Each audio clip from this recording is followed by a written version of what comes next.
So I thought we'd talk a little bit about portfolios in the classroom and ways we can use them. And we need to think a little bit about what our current understanding is. Um, it begins with understanding assessment, especially if I'm going to talk about an assessment portfolio. And I think we have a decent understanding of pre or diagnostic assessment, formative and summative assessment at this point in the course. So we want to talk about types of portfolios. It becomes helpful to understand that there are multiple types of them. There's the developmental or growth portfolio, and these tend to demonstrate a student's growth over a long period of time, and that period of time can be a year, but it can also be a portfolio that gets passed on year after year after year, and you can see the growth that a student has.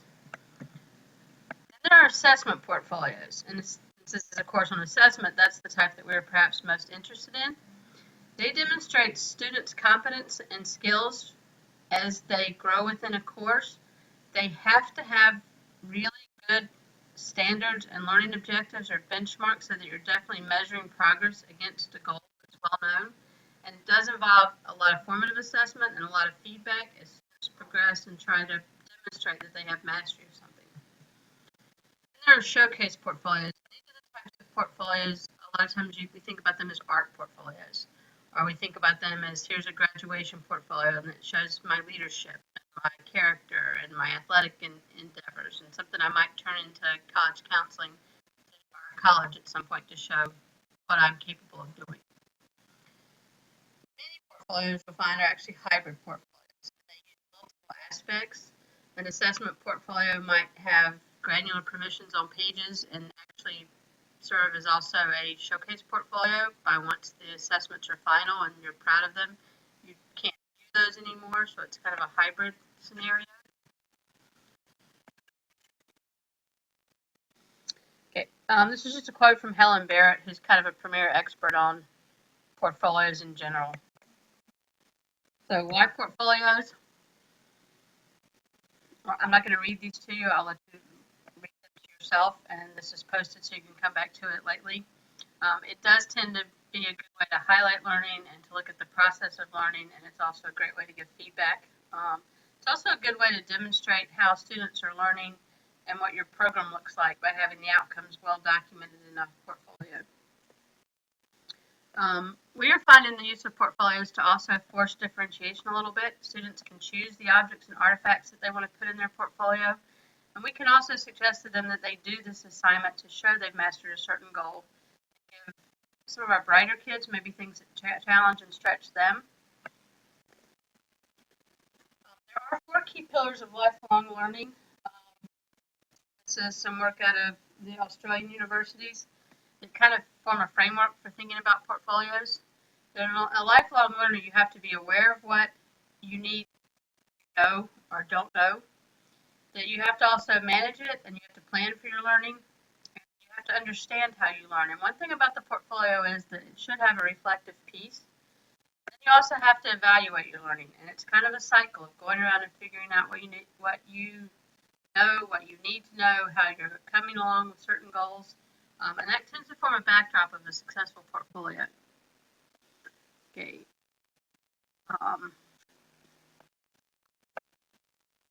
Okay.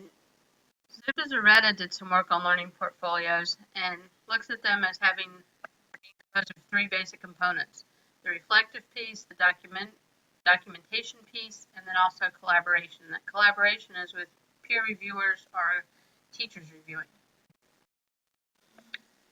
There was some more work done by Fink on the role of learning portfolios, which looks at a model of active learning and then an assessment, and looks at the overlap and finds that portfolios overlap really well with reflective dialogue and self-assessment. We're not going to do that. So a portfolio framework, there's a couple of frameworks we're going to look at, but a very simple one says that the portfolio is basically composed of 4 parts, or there's 4 pieces of this portfolio process. There's collecting the artifacts, there's then selecting them based on standards that say, this artifact definitely shows that I have mastered X, Y, or Z standard. There's reflecting on your learning process, and then it's using that to project or get some direction for future learning. Helen Barrett's work also adds an additional component that says that the portfolio should provide connection to others to help you with your learning. A more elaborate framework gives you more steps and says that you would project purposes and uses, collect your artifacts, select the ones, interject your own personality. And I do like when we do portfolios to let the kids select backgrounds and themes for their portfolios, so it does show them. Reflect, inspect, and look at your goals. And then the cycle kind of starts again as you perfect, evaluate, grade, revise. Then you connect and conference with others around your portfolio. And at some point, the portfolio will culminate with you being respect and pride in the work that you've done. So things to include in a student portfolio. Students would have their basic information there. And again, it depends on the purpose for your portfolio. There should be a table of contents to help navigate. There should be some semblance of learner goals or an articulation of what the portfolio is doing. The curriculum standards and criteria should be there, although they may not necessarily be viewable to the public if the portfolio is put out for others to see. Portfolios typically have rubrics for self-assessment and to be able to gauge how well certain parts of the portfolio are done. Typically they have guidelines to select the type of artifact, so it doesn't just become a catch-all for everything. You have to be careful with some of the Web 2.0 tools, like when we try to do Evernote portfolios, it gets very easy to clip and put all kinds of artifacts in these portfolios. Then they include the artifacts that get selected, instructor feedback, and some type of reflection. So the steps to undertaking a portfolio, you first have to decide what kind of portfolio and what are your goals for it, what's its pedagogical purpose. You need to determine the audience. Is this an assessment portfolio for just the teacher and perhaps an advisor? Or is this going to be a showcase portfolio where it's a much wider berth and you're going to show off the really accomplished, really completed pieces? Is it an active working portfolio, so it's a work in progress at all times? Is it perhaps select works and just be metacognitive or reflective? What's the portfolio gonna So the steps in creating a portfolio, the first one is to define what the goal or pedagogical purpose for the portfolio is. That'll ultimately determine how you set your portfolio up.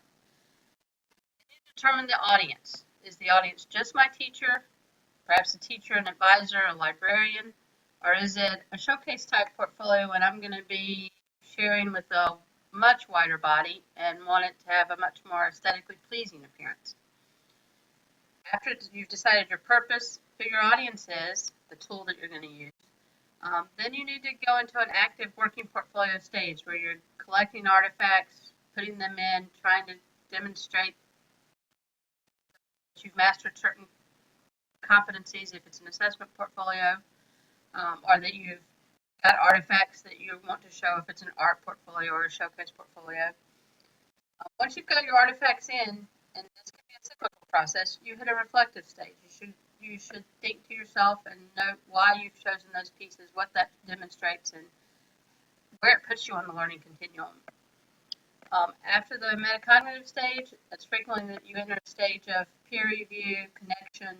I'm sharing with other people, I'm getting feedback, and then you may circle back again to back in the active working stage and the reflective stage, and then sharing again until you get it to where you're ready to enter the presentation or the culmination stage. You say, here's the best of my work if it's showcase, or here's proof that I have mastered certain learning goals. There are a number of tools that you can choose. Mahara is an open source one. I find that one's kind of on the decline, a little bit hard to do. Google Sites, as soon as they opened up for page level permissions, became a terrific site for building portfolios. Wikispaces can serve as a backdrop for a portfolio. Blogs have set up individual pages and also have blog posts. Moodle or your LMS, that really should say your LMS can be an excellent source for portfolios. You're using one in Haiku right now. And then there are commercial options. We happen to use Chalk and Wire, which is a very powerful assessment portfolio, but it's really meant to be an assessment portfolio, not really a showcase portfolio. Don't think of these as just options for student portfolios. You can have a very healthy faculty portfolio that showcases things that you're learning, professional development, excellent lessons, It can serve as a ongoing life resume.